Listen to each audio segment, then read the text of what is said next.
আজকে হঠাৎ করে গ্যাস চলে গেছে। সারাদিন আজকে কীভাবে রান্না করলাম এবং কিভাবে খাওয়া দাওয়া করলাম সেটাই আপনার সাথে শেয়ার করব। আসলে বলে কই তো কোনো কিছু হয় না, হঠাৎ করেই হয়।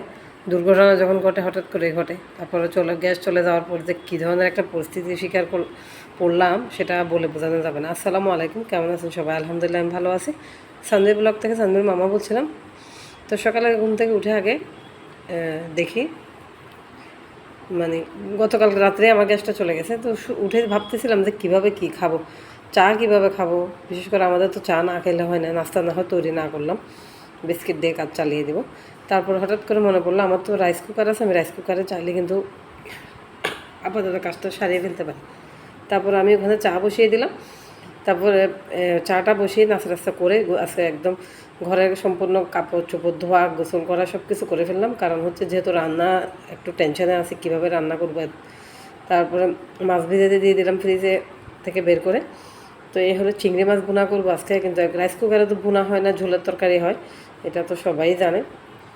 তারপরে চেষ্টা করলাম যে আজকে কীভাবে একটু ভুনা করা যায় কিনা। তারপরে চুলার মধ্যে রান্না করলে যে স্বাদটা হয় সেটা রাইস কুকারে হয় না। তারপরে ঠেকা কাজ চালাতে হবে, এই হলো কথা আর কি।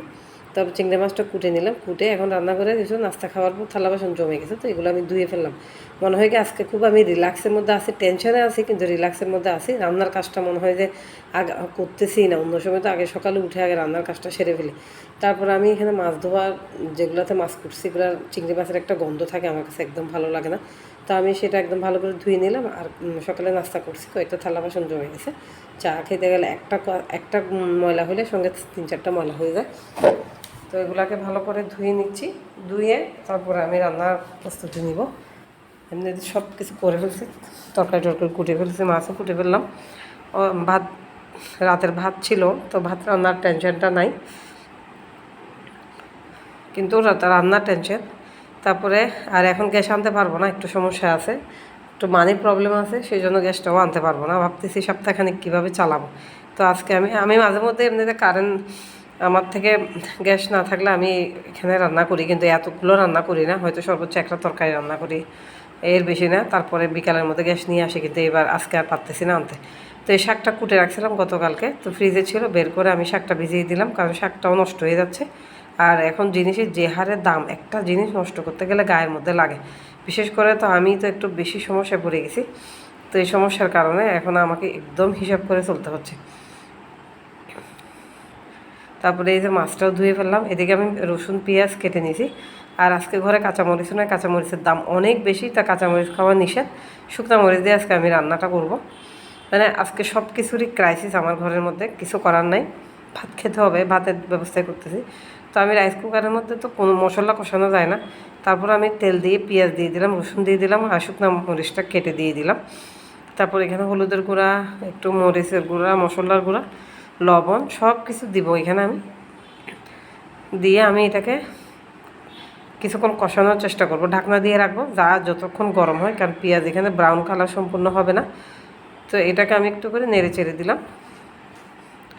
তারপরে এদিকে এটা নেড়ে চেড়ে দিয়ে বসিয়ে দিলাম। এদিকে আমি পুঁইশাকের ডাঁটা আলু দিয়ে পুঁইশাকটা রান্না করবো, তাও আবার চিংড়ি মাছ দিয়ে।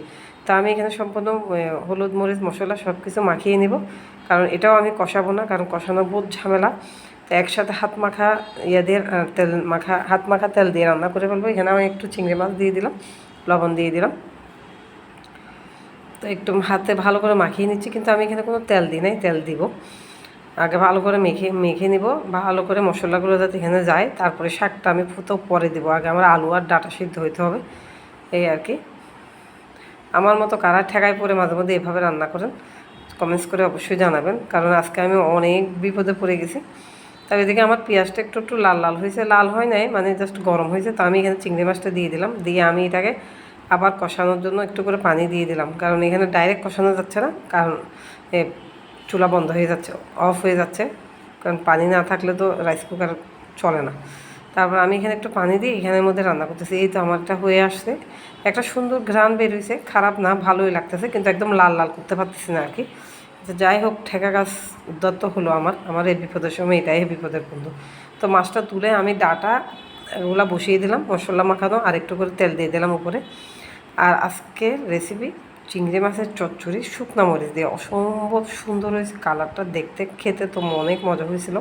আমি যা ভাবছি তা হয়নি, আমি মনে মনে ভাবতেছি যে আজকে খাবার খেতে পারবো কিনা পারবো না, তবে ঝালের পরিমাণটা একটু বেশি হয়েছে। তারপরে এই আমার ডাটাটা আমি উতরাচ্ছে, মানে সিদ্ধ হয়ে আসছে। তা আমি এখন এখানের মধ্যে শাকগুলো দিয়ে দিব, একদম তরকারি একদম কম। এই শাকটা দিয়ে দিলাম, দিয়ে এটাকে আমি একটু করে নেড়ে আবার ঢাকনা দিয়ে দিব। এই তো হয়ে গেল আমার শাক। তো আজকের রেসিপি অনেক সুন্দর, দুটো রেসিপি করলাম, তাও আবার সেটা রাইস কুকারের মধ্যে। তো সুন্দর, আজকে এত ঘুমিয়ে পড়ছিলাম, দুপুরবেলা 3টা বাজে শুয়েছি, ঘুম থেকে উঠছি 5:30 বাজে। তো উঠে আর কিছু করতে মন চাচ্ছে না, ভাবলাম একটু চা খাই, সেটাও আমার রাইস কুকারে। তো এই চাটা বানিয়ে নিলাম, বানিয়ে আমি আজকে টোস্ট দিয়ে খাবো, কারণ আজকে কোনো রুটি নুডলস কিছু করার মতো ব্যবস্থা নাই। সেজন্য টোস্ট দিয়ে চাটা খেয়ে ফেলবো। এদিকে মেয়ে ঘুমাচ্ছে, মেয়ে ঘুম থেকে উঠলে নুডলস খেতে চাইবে, আর এক টেনশন, আমি এখনই বসে বসে ভাবতেছি যে কী করবো। তো এই বসে সন্ধ্যার দিকে একা একা বসে চা খেলাম।